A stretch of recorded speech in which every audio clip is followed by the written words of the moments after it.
tugiye kwakira umunyarwenya witwa Muneza nababwiye ngo mumwubahe arimo arakora masters y'amategeko y'umuhanda muri kaminuza y'u Rwanda azaza atwara indege.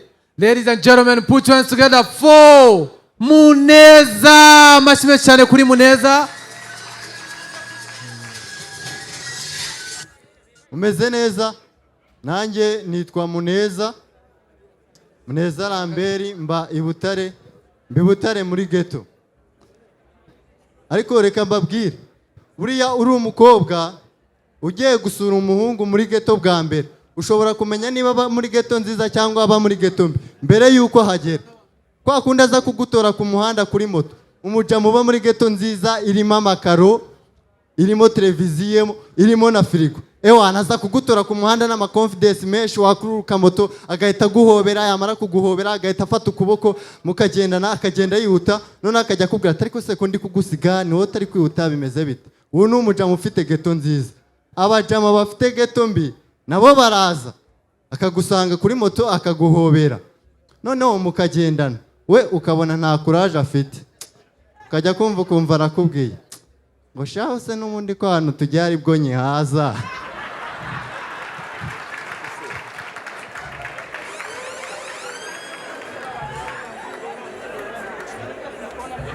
ngo ntago ndarangiza kwimuka, kandi mwana amaze nk'imyaka 3.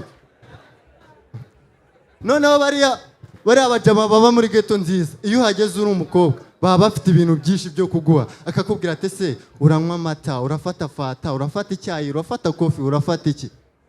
Man, abajama baba muri ghetto za nta kigenda, nanjye niho mbatu.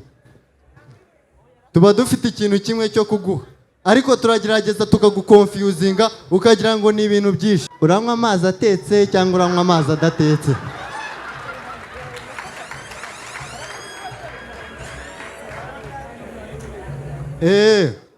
Nkuko nababwiye nyine Mbibutare. Ako abantu bajya bavuga ngo abanyabutare ni abanyamitwe. Man, ikintu gihari nibyo koko, abanyabutare ni abanyamitwe.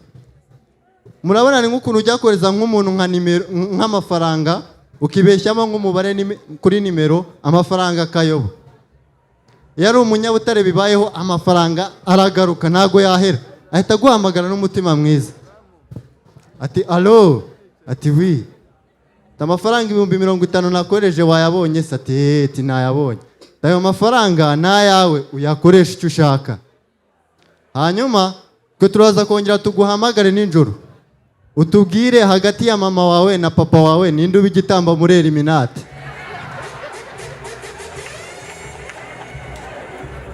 Ariko hari ibyagwa ku murara wababaye byatari, umurara ku buryo niyo wamutera injuga zimeze zite zitamufata, akamuhamagara nawe nk'ibisanzwe ati allo, ati yo bro ndakumva 5/5, amafaranga 50,000 nakoreje wayabonye se?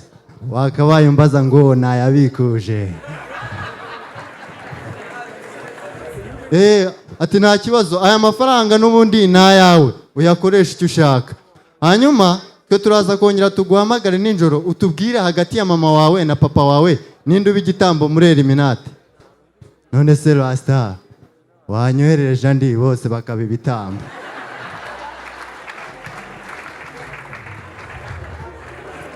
Gusa nyine uko byakagenda kose, abanyabutare ni abanyamitwe, n'abana batoya barabikurana. Usanga umwana mutoya gutya afite imitwe byatari. Urabona nk'abana bahandi hari ukuntu abana bagira ingeso zo kwiba amafaranga. Nk'umwana wahandi ari nk'ukuntu akwiba amafaranga, noneho nk'umubyeyi yamufata yamubaza amafaranga yamwigi ikintu yakoresheje, akamubwira ati mama naguzemo baro, naguzemo biscuit, tijya hasi, bakamukubita nk'iza kabwana. Umwana w'Ibutare akubwira ikintu yakoresheje amafaranga yakwibye, ukumva kure kumukubita ni nk'icyaha. Niko mbwira amafaranga 20,000 byari biri hano wabikoresheje iki? Mama dore nabiguzemo Bibiliya n'igitabo cy'amasengesho. Gusa ababyeyi nabo ntago baguhereza, ahita akubwira ati ngaho soma mu Migani ibice 15 umurongo wa 20 handitse ngo iki? Ndabona handitse ngo ubupfapfa buzirikiye ku mutima w'umwana, ariko inkoni hana izabumukuraho. bakamukubita nk'izakabwana.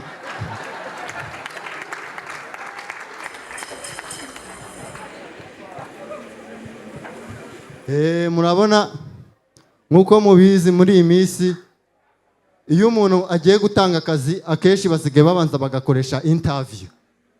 Noneho hari ukuntu nk'umukobwa n'umuhungu bose bajya muri interview bakabazwa ibibazo bimwe bagasubiza ibisubizo bimwe, ariko reaction z'abari kubakoresha ntago ziza ari zimwe, akenshi nk'iyari abagabo. Umukobwa yaraje muri interview bisanzwe ati watangira twibwira. Murakoze, nitwa Keriya Keza. Yitwa Keriya Keza, urabona ko izina ry'uwo muntu kabisa, ndabibona.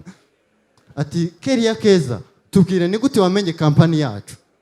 Murakoze, namenye kampani yanyu biciye kuri online, internet, n'imbuga nkoranyambaga zanyu. Wow, online. Akora ubushakashatsi. Urabona ko uyu mwana wamuzana muri kampani yacu akazanamo innovation, aba yakoze ubushakashatsi. Umuhungu nawe akaza kamubaza ati watangira twibwira. Ati murakoze, nitwa Fisto. Fisto, tubwire ni gute wamenye kampani yacu? Namenye kampani yanyu biciye kuri online, internet, ku mbuga nkoranyambaga. Ku mbuga nkoranyambaga. Aba ni babandi uzana muri kampani aho kugira ngo bakore, bakirirwa muri telefone.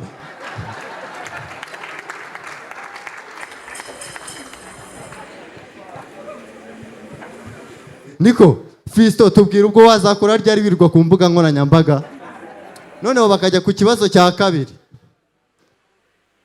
Keriya akaza ati Keza, tubwire strengths zawe ni izi? Ati murakoze, strengths zanjye ni communication. Ati wow, uyu mukobwa ya presenta kampani yacu neza, yajya no mu nama akavuga speech nziza. Ati wow, communication kabisa. Fisto nawe akaza. Fisto, tubwire strengths zawe ni izi? Murakoze, strengths zanjye ni communication. Fisto, iyi ni kampani ikora produit bohereza hanze. Ninde wakubwiye ko nari mu kigo cy'itangazamakuru? Okay, noneho bagakomeza ku kibazo cya gatatu. Bakavuga ati Keriya akaza ati tubwire Keza, wumva umushahara waheraho ari nk'amafaranga ngahe? Ati murakoze, numva nahera ku 700. Ati wow, 700 ntabwo ari menshi twayamuha. Fisto nawe akaza ati Fisto, tubwire wumva wahera ku mushahara w'amafaranga ngahe? Ati numva nahera ku mushahara w'120. Ati Fisto, angahe 120? Ati Fisto, nyiri kampani yahereye kuri 0, none wowe urashaka guhera ku 120.